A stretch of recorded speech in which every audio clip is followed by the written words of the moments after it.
On Tuesday, January 17th, several hundred Occupy participants from all over the country gathered on the lawn in front of Congress where they held a rally and several general assemblies. Participant Joe Gray is a member of Occupy the Vote DC, a group advocating for voting rights as well as congressional legislative and budgetary autonomy for DC. Generally, I just want to see a government that represents its people and it's not represented by money. Right now, what's going on is just everyone that votes, their vote really doesn't count that much because it's really just money speaking from the top. Over 85% of the time when a candidate has more money, they win. And that's not a way to run things. People should be running on their ideas, not on how much money they can raise.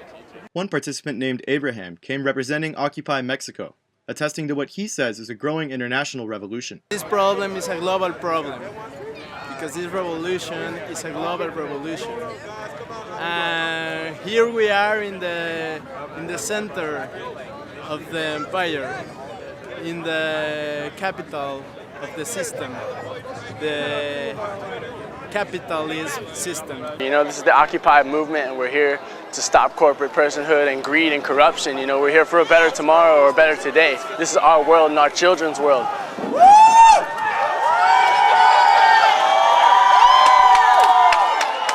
National Nurses United was also present at the mobilization, where they held a teach-in on their proposed financial transaction tax. We support a national financial transaction tax that we'd like to impose on Wall Street.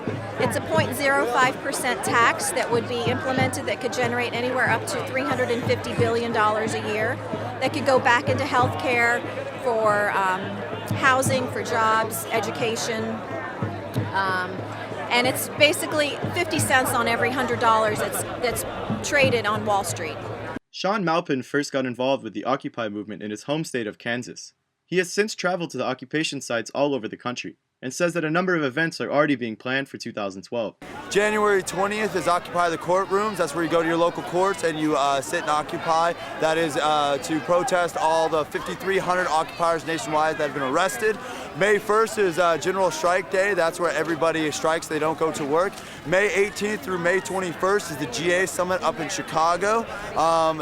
The last week of August is the RNC, Republicans National Convention, down in Tampa Bay, Florida. The DNC is September 3rd through September 6th. Some demonstrators entered the congressional offices in an attempt to reach legislators from their home districts.